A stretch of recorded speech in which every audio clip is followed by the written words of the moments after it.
Welcome to the Carnivore Cast, the podcast focused on the carnivore diet and lifestyle, with practical advice from successful carnivores, citizen scientists, and top researchers. I'm your host, Scott Meslinski, and I'm here to speak with experts and experienced carnivores to get answers to your biggest and meatiest questions while helping you live your best life as a carnivore.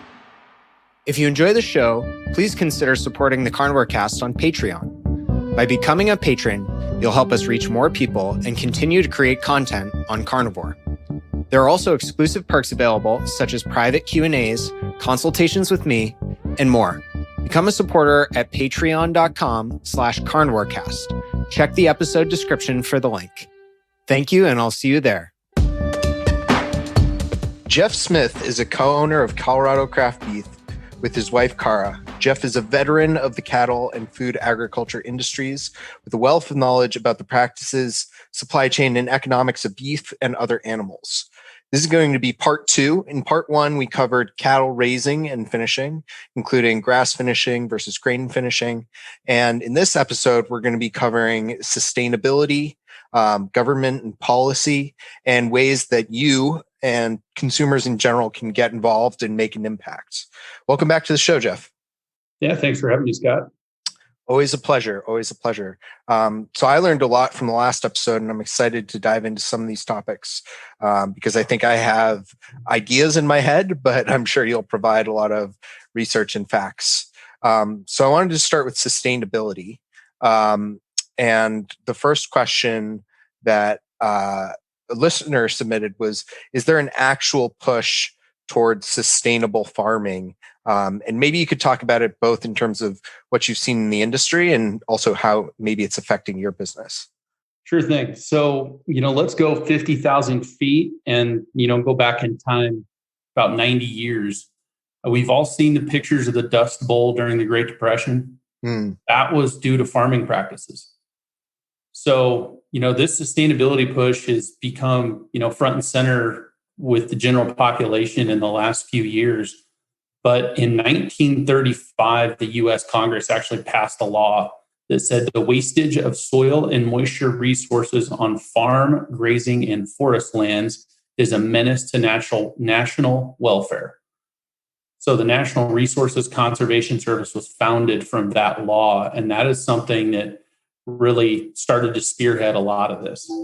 So the reason that we don't have dust bowls now, and the reason that droughts aren't as impactful to a lot of us as they would have been 100 years or even further back than that, is changes in farming practices, changes in machinery. And I pulled up quite a few little facts here, if you'll indulge me, that will kind of give us a really good understanding of different sectors across agriculture and what has been done over the last 100 years. So the U.S. Clean Water Act, implemented in 1948 to ensure clean, abundant water. In 1950, all Alaska seafood has to be harvested on the sustainable yield principle as mandated by the state of Alaska Constitution. Since the 1970s, the Endangered Species Act protects animals and their habitats in agriculture, in forestry, and in the ocean. U.S. Clean Air Act was enacted in 1955 and revised since the 70s to set air standards nationwide and require the use of technology to improve air quality. So just from those basic things, you can see that this is not a new idea. It's something we've started to work on as an industry, decades ago. And from that, some really cool data points. From 1980 to 2011, U.S. corn producers achieved declines per unit of production by reducing soil erosion 58%, irrigation 46%, energy 41%, and greenhouse gas emissions 31%.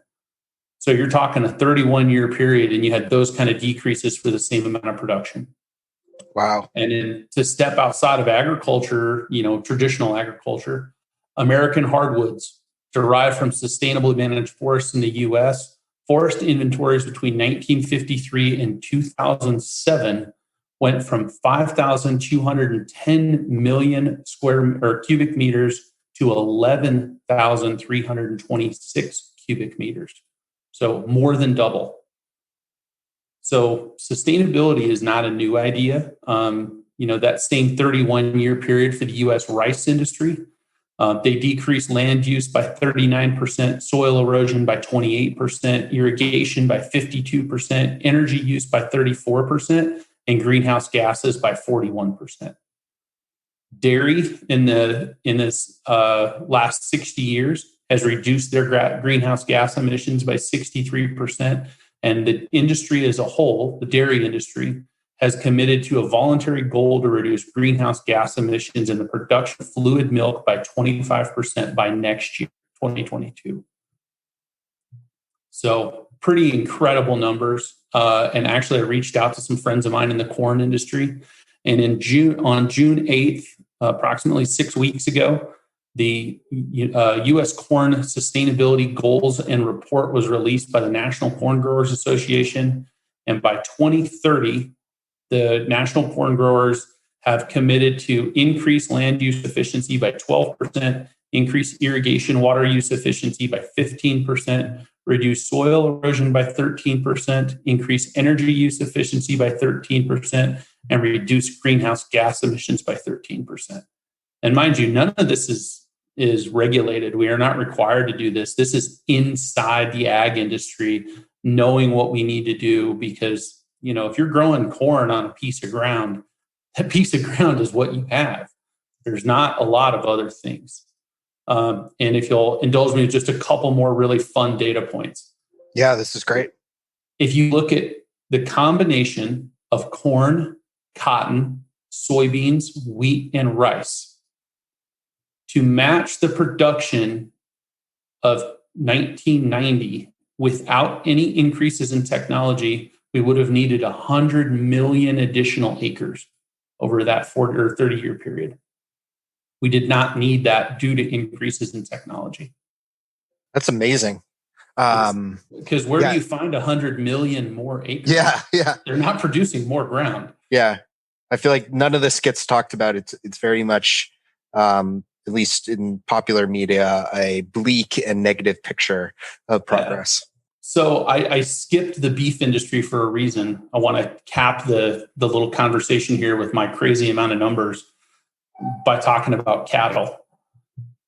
From 1977, compared to 1977, today's beef farmers and ranchers produce the same amount of beef with 33% fewer animals. Wow. So what have been some of the innovations that have allowed for that in beef? Yeah, and in most of the spaces in general, we're talking different genetics. We're talking better nutrition. We're talking better soil health for grazing and for growing crops. We're talking better technology, whether it's no-till farming, whether it's rotational grazing, whether it's new medicines that are available for issues that we had in the cattle industry we couldn't treat 30 years ago. Improved efficiency and animal well-being is a 16% lower carbon footprint for every pound of beef produced than it was 30 years ago. And here's probably the weirdest fact for everybody to start to wrap their head around. U.S. farmers and ranchers produce 18% of the world's beef supply. We own 8% of the cattle. Wow. So other countries are just so much less efficient than us. Well, and a lot of that, if you look at some of the documentaries in Africa or in the Middle East, the type of cattle they have there that will survive are thinner hided. They're not beef cattle like we have. So even if you have a cow, she's going to produce significantly less milk, significantly less meat, things of that nature. So a lot of it is regionally specific, like we talked about last time. You can't take Angus cattle from central Colorado that are used to cool nights and warm days and put them in, the Nile River Valley. They'll die. Their system isn't bred for that. We're blessed to have an area that's allowed to do that. And we've been able to capitalize on that and produce more with less. And, the one thing we didn't talk about that a lot of people forget when it comes to cattle or sheep or goats, they have a ruminant digestive system. So they ferment and produce their own protein from grass. That's a superpower that pigs and chicken and, we frankly don't have. I mean, we can't synthesize our own protein. We have to ingest it from somewhere. Cattle are able to eat, low quality feed and produce high quality protein. They should be wearing a superhero cape for that, in my opinion. So to really talk about sustainability and sustainable farming, whether it's ranching, farming, shrimp farming, raising trees, the math is unbelievable when you start comparing generationally what we've been able to accomplish, what we're producing for the amount of resources we're using now. And the most interesting data point I heard recently, call it 4 or 5 years ago, was I was at a Protect the Harvest dinner at the Idaho Cattlemen's Convention. And they said that we have to produce as much food in the next 40 years as society has produced in the last 800 because of population density. So that has to come from somewhere. That's crazy. And the sustainability side is a big part of it. We're trying to sustain these lands. We're trying to sustain crop areas so that we can continue to produce food. But at the same time, we have to sustain the population too. So it's a bigger conversation. But in a word, sustainability is exceptional in the ag world and what we're trying to do. And none of it's regulated on us. It's all because we're trying to do a better job for everybody, including ourselves and our animals. Yeah. And what are some of the things that you've thought about in terms of your business, or any pressures you felt to become more sustainable? Mm-hmm. So, if we just look at the economic side of it, Colorado craft beef is more sustainable than our commercial side of the business because we're able to protect our market. We aren't price takers from the big packers like, the family has been. We're able to create our own value by having conversations like this, talking about agriculture and building that trust with people. So we're becoming more sustainable by changing our marketing practices. What we're doing with the cattle, of course, is changing incrementally, but the family has been on the forefront for years, as are most ag operations. By finding local byproducts, by feeding different ingredients, by minimizing our impact, by feeding the right type of things, by maximizing the type of cattle we're getting, we're trying to be as sustainable as possible. But this is a ship that turns slowly. You can't do a 90-degree turn and expect everything to go well. You have to move over time. Craft beef has been shipping product for 4 years, and it's grown beyond anything we thought it would be. We're very, very proud of the company. We're very thankful for our customers. But it's been a lot of work. It's been a lot of networking. It's been a lot of it's a labor of love, to be totally honest, but it's also not a simple project. So, that's not something everybody can do. The industry as a whole is moving to a sustainable way of life. And, back to the comment I made during our last podcast, a lot of these people are doing the very, very best they can for themselves because that's really the best option for everybody. That makes a lot of sense. And so moving on a little bit, Jeff, another question. I'm not sure if this was a listener question or one I had, was what parts of a cow get thrown out the most? And how is that different between muscle meat and organ meats? Mm-hmm. So in general, if we talk about the commercial cattle space, if we're talking about, the large harvest facilities and to that level of operation, they're going to use 99% of everything they harvest, down to bones and tissues and all the different stuff that they can, because they have a market for it. They're processing enough cattle that they can get enough volume of XYZ product, whether it's hide or bone or whatever, that they can make a market for it. So that's a really good thing for those really large packers. They're able to do that. They use as much of the animal as possible. Very little is thrown out. In the smaller custom kill side, where companies like Colorado Craft Beef and some of our competitors operate. We don't harvest at those very big facilities. We harvest at more regional facilities. And those regional facilities have HACCP plans, just like the large facility. And HACCP, for any of you following along, is spelled HAACP. And it's basically your approved health management plan within your facility. And in that, it talks about what materials you can take from the animal. So you can or cannot harvest the beef cheeks, what you're going to do with the hides, what you're going to do with the bone. And these smaller facilities just don't generate enough material for that to have some value. So some of it goes to compost, some of it just goes to landfills. In our particular scenario, our facility is able to use the heart, the liver, the oxtail, and the tongue. Everything else outside of regular muscle cuts that are defined, by USDA is discarded, and that's just how it has to be. And when you go to other areas of the world, I mean, they utilize about everything. I've been to some of those markets in, Central and South America, and it's pretty crazy what they're able to do.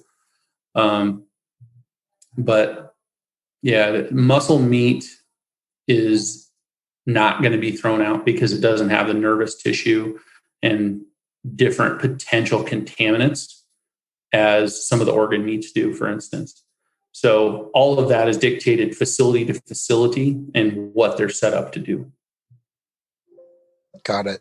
Where actually one of the biggest exports for the commercial beef chain is a lot of that liver, heart, other organ tissue is exported to foreign countries. That's where most of the U.S. offal goes. Oh, interesting. So it's not all thrown out. No, in the commercial space, it's mainly exported. So, okay. And then shipped off to other things, some of the bone and gelatin and blood is used in different byproducts, et cetera, et cetera. Yeah. I always forget about that gelatin is used in so many like skincare products and stuff like that. Yep. A lot of people ask me about how to make liver more tasteful and how to cook it or incorporate other organ meats on carnivore. Optimal Carnivore can help you do just that with their grass-fed organ complex. It was created by carnivores for carnivores. They start by sourcing 100% grass-fed organ meats from New Zealand, gently freeze-drying the organs and encapsulating them into convenient bovine gelatin capsules. Just 6 of these capsules a day is the same as eating an ounce of raw organ meat. I personally take these every single day, as does my wife. Even though we both eat liver and other organ meats, our ancestors would have eaten the whole animal, and this unique blend has 9 different organs, including beef liver, brain, thymus, kidney, spleen, etc. And I think it's great to get a daily dose of these organs when you can. So it covers all your bases, whether you're at home or traveling. What's also cool is they plant a tree for every product sold, which helps the environment. So visit www.optimalcarnivore.com/carnivorecast and use the code carnivore10 to receive 10% off your purchase. Thanks, and back to the show. How did restaurant shutdowns affect like different parts of cows being thrown out? I know you're more direct to consumer, so it may not have affected you directly, but I heard mention that middle cuts often go to restaurants, things like between ground beef and ribeye. So without restaurants, ranchers were effectively selling half cows or quarter cows because they couldn't sell some of the cuts like filet and New York strip as much with a bunch of restaurants closed. Did you hear about this, or what was the deal with that? Yeah. So the middle meats is the technical term for the middle cuts you're talking about. And the middle meats are basically the high quality cuts that everybody's used to, which is the ribeye, the New York, the tenderloin, and the sirloin. And they call that the middle because it comes out of the middle of the animal. So outside of the middle meat, which is most desirable in a restaurant setting, because if you go out to a nice restaurant, you don't want to have a chuck roast, right? You want to have a ribeye. So that's a pretty typical thing within the industry, is outside of the middle meats, what do you do with everything? And what happened was a lot of the people that were direct to restaurants sold a lot of those middle meats directly to the restaurants. And then they had an outlet for some of their burger because they would just pull the middle meats, make burger out of the rest, and move on. And then those restaurants shut down overnight for an unknown amount of time. And you can't stop the cattle, right? If you've got cattle that are going to be finished in July, they're going to be finished in July. That's just how it is. And if the restaurants are shut down, you have to find a spot for them, which was cool because that was about the same time during COVID. The restaurants shut down and then the grocery stores started to run low on product. So a lot of ranchers were able to get things moved around, but with respect to, what got thrown out, very little. People aren't going to waste product. I do believe some people got quite a bit less money than they thought they were going to get because, of course, the market changed overnight and restaurants weren't buying anything and you had to move it immediately because one of the things the beef and food chain really in particular are bad about is having storage.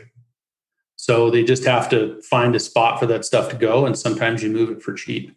I did hear some stories of some of the food distributors up near Denver that had, freezers full of prime rib getting ready for Mother's Day because COVID happened right before Mother's Day.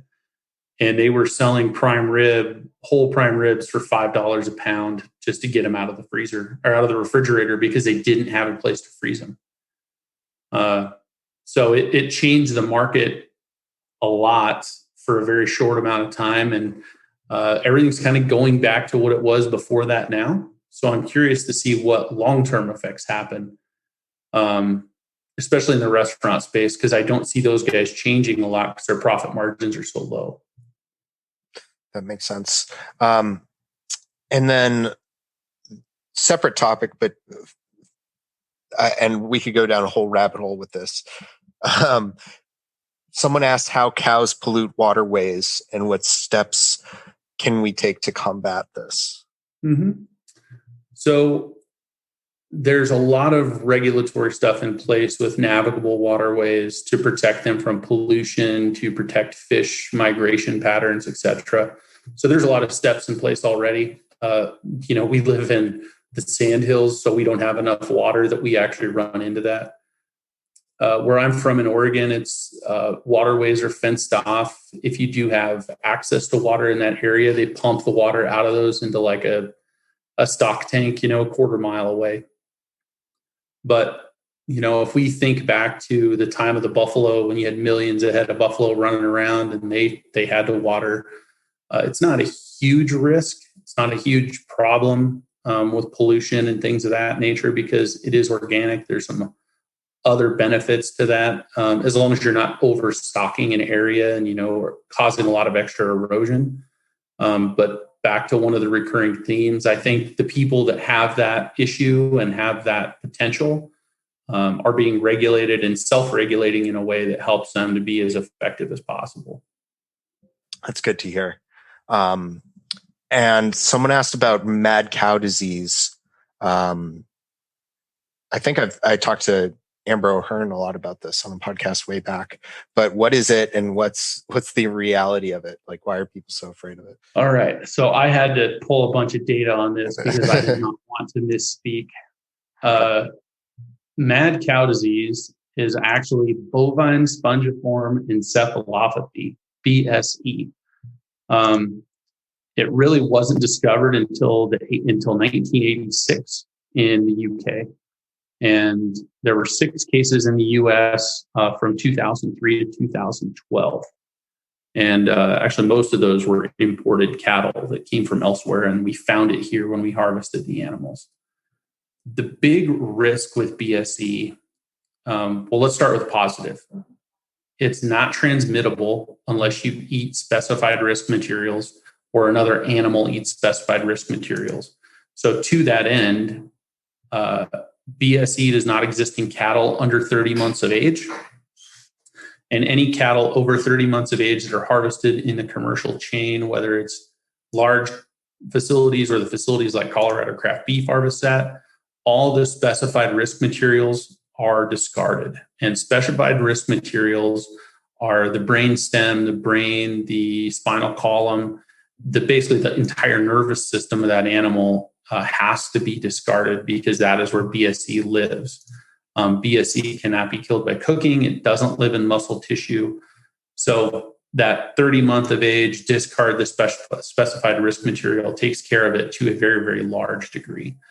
And the other thing that's been done to mitigate transmission of it is back in the 90s, blood and bone meal from mammals was outlawed as a feed ingredient for other mammals because the processing of that blood and bone meal didn't get hot enough to eradicate all the diseases.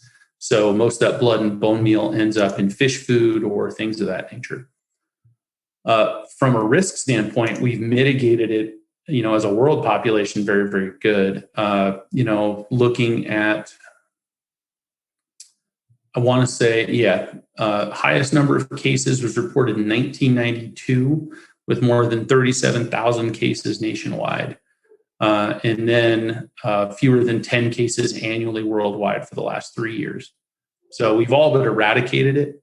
It is a neurological disease that lives in the brainstem. It's very similar to scabies in goats and sheep and chronic wasting in deer and elk. But the weird part about it is it's very zoonotic, which means it can move species to species very easily. There's not been a lot of research on it on how zoonotic it actually is. So minimizing that risk is really the big push. And as a world population, we've done a great job of that. Zoonotic is a great word. That's going to be the word of the day. Species to species jump. I have to be totally honest. I didn't know that word until my science-loving wife told me that word a couple of years ago. Very cool.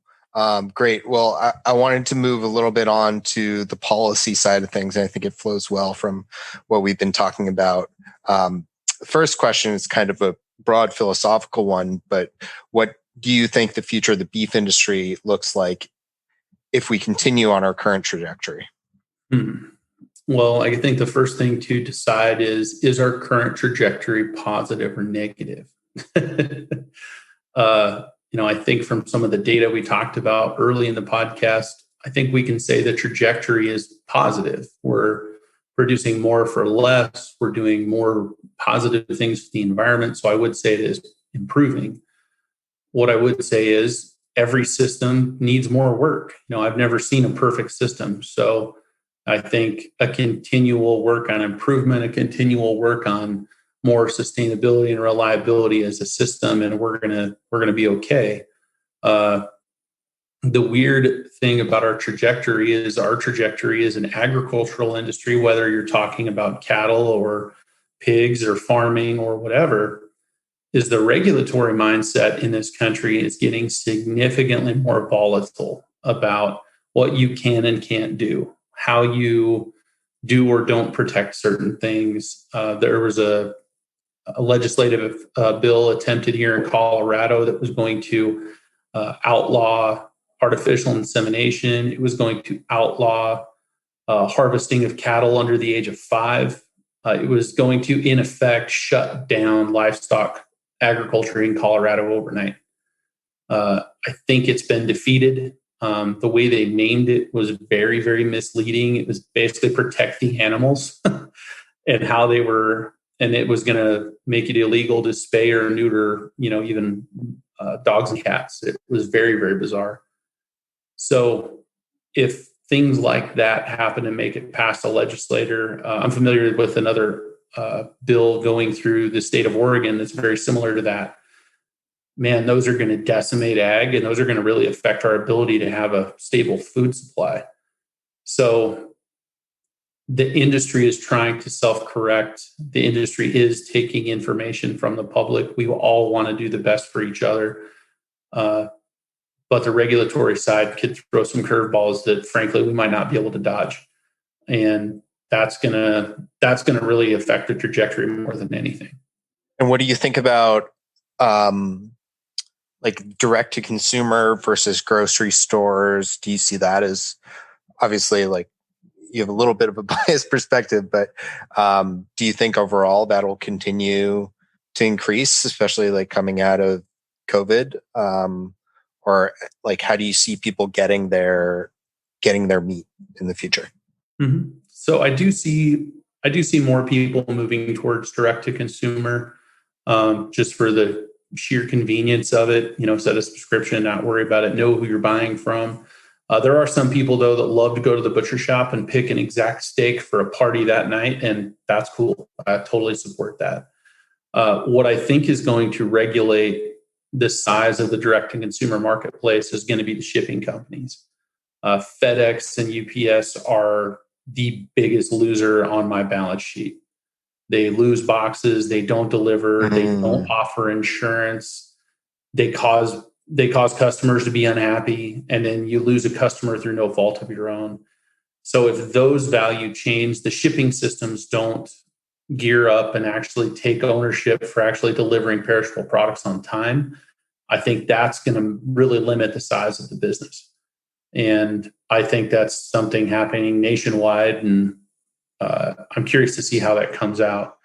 FedEx, I think, is 3 times the size they were before COVID because everybody's ordering things to home. So the type of work they're trying to do is not small. I get that the problem and the challenges they have are big.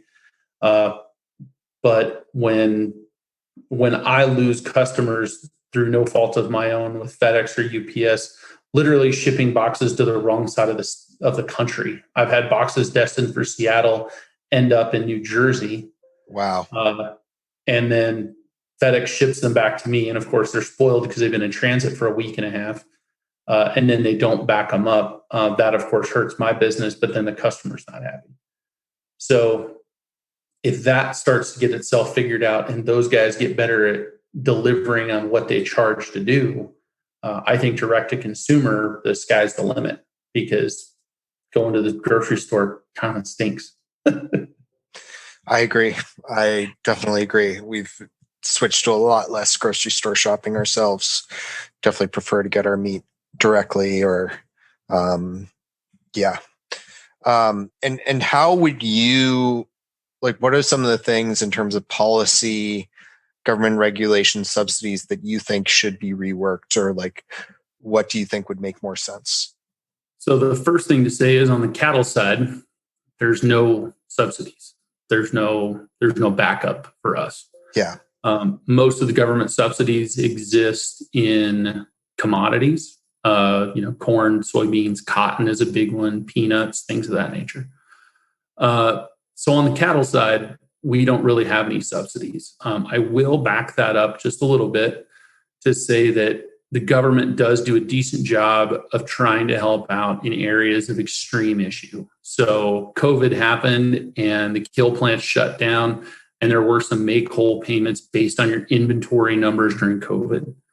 And then I forgot what year it was. It was a few years ago. There was a very, very big drought up in North Dakota where a bunch of the cow-calf guys up there started selling their herds because they couldn't get feed for them. And the government suspended their tax payments on that money for 18 months if they bought a cow herd back. So the government does what they can in, disaster areas, basically to help the cattle industry. That seems to make sense to me.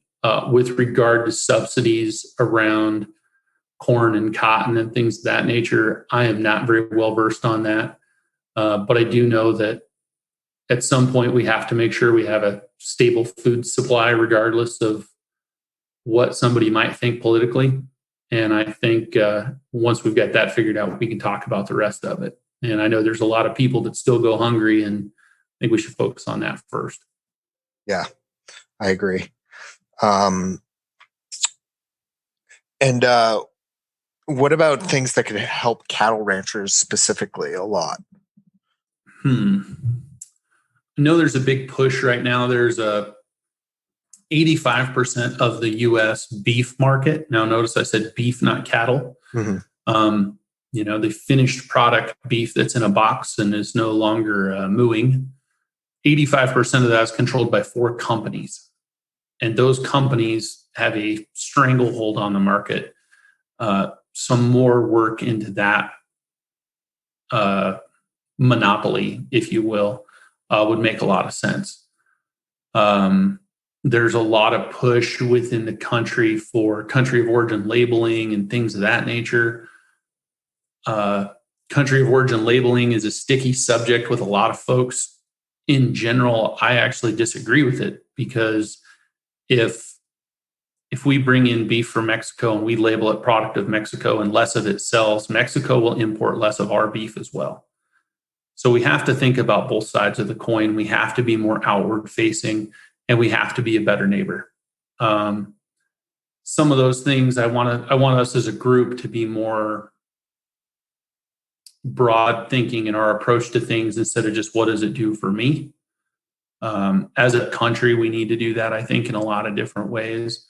But in the cattle space, especially, the policies around how cattle are fed, the monopoly that exists within the packers and how they get to control the market. I want to say that just within the last couple months, the last time that the beef prices were as high as they are today, ranchers were making $350 more per animal than they are right now.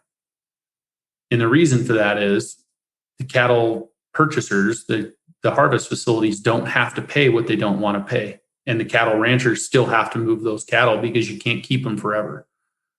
So there's an imbalance in the market that is not allowing capitalism to work. And it's actually starting to squeeze on the producers. And I think some sort of relief in that way would make sense. Yeah. And I guess probably a lot of people listening to this, and this is why I saved this section for last, probably would like to get more involved. Carnivores or keto people. I know myself, just eating a lot of meat. This podcast is one way, and I make certain donations and contributions. But a lot of people want to get more involved with cattle other than just being a customer. So what are some things they can do to support ranchers and try to make a difference in the industry? That's a really cool question. And depending on who you ask, 1% to 2% of the population of this country is involved in agriculture. And they'll say that those are the people that work in ag, whether it's an actual rancher or maybe it's the lawyer of a rancher or the banker of a rancher. But, I've asked some people before, are you involved in agriculture? And I've had them tell me no. And I asked them if they ate today. And they said yes. And I said, they're involved in agriculture. So the first step is, vote with your dollars. If you want to be involved or support an idea, go out of your way to make that happen. Yeah. But the other thing is be an advocate for something that you know. And by something that you know, I mean, go do the research. Go talk to your ranchers. Go talk to your local farmers. Some people talk a great game and some people don't. Some people are just super great people, but they want to be left alone. Get involved, find some of your local producers. We've got a great customer out of Fort Collins, Zach. I hope you're listening. He got together a group of his friends and they buy beef as a group every year. Organize that. If you want to support a local rancher and you live in, wherever out in Georgia, find a local rancher, organize some of your friends and help that rancher out by putting a group together. Call that rancher and ask if you can come see his place. We have people out here a few times a year, have a barbecue, show them what we're doing, invite them into our home. So, reach out to those people. We're doing what we do because we love it, but it doesn't mean we don't want to hear from you. Yeah, that's great. And are there any books or sources to look up if you want to get started in the cattle industry, like just personal learning, or someone who even wants to potentially open up a ranch or a farm on their own? Man, there's so much data out there. The hard part would be, how do you find the good stuff? You can Google about anything and find whatever opinion you want about it. But if you're starting to look into the cattle industry and you want to really understand what's going on and you start Googling things, look at anything with a .edu behind it. Colorado State University, my alma mater, they do a lot of cool stuff. West Texas A&M, Texas A&M, Texas Tech, Kansas State. These guys all have phenomenal ag programs. Just look at what they're working on. Google some of those white papers and just look at what they're trying to understand, because it's all out there. and just be careful of where you're looking. The Beef Checkoff does a great job of putting out a bunch of infographics if you want to talk to your friends. And then for every good white paper or awesome infographic from a reputable source, there's an ASPCA thing that says we're all evil and we don't like our cows. So just, be deliberate on where you search for information, and, to be humble. I don't know most of this stuff. I know a lot of people in the ranching industry that have to go read these papers too. So don't read a paper and think you know something, because what works on my side of the highway might not work on the other side. So you've got to be open-minded, you've got to be humble, and you've got to want to be part of the solution instead of telling us what to do. I guess if that's a nice way to say it. Yeah. That's great. Well, Jeff, this has been phenomenal, really helpful information. I love the data and research and historical perspective and macro perspectives you brought to a lot of these questions. Why don't you just tell folks one more time where they can find you, how they can get some awesome, delicious ribeye and ground beef and other cuts. Sure. So you can find us on all social media channels at Colorado Craft Beef. And you can find us on the website, www.coloradocraftbeef.com. Our cell phones are on the website if you have any questions. And, Scott, I do have one more data point for you. Let's hear it. You introduced me, and I really appreciate it, as a veteran of the cattle industry. But I did a little research. And in the immediate family within about 5 miles of where I'm sitting, there's about 165 years of experience. I have about 6 of those. So the term veteran might be a bit of an overstatement, but I promise you everything I'm saying, I am repeating from all of the real veterans that surround me. Yeah. Well, you're a veteran by association. There you go. It's all about who you're surrounded by. Yeah, that's great.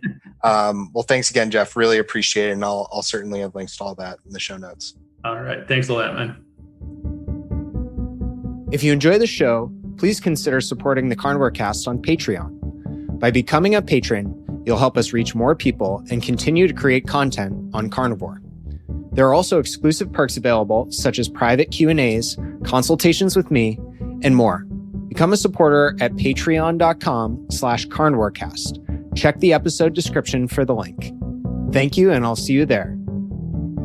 Thank you for listening to this episode of the Carnivore Cast. If you enjoyed this episode, please review on iTunes. It really helps us out. And share it with a friend. What questions would you like answered, or who would you like to hear from in the carnivore research community? You can find me on Twitter, Instagram, and Facebook at CarnivoreCast, or go to carnivorecast.com. You can also email me at info@carnivorecast.com. I'd love to hear from you. Until next time, keep it carnivore.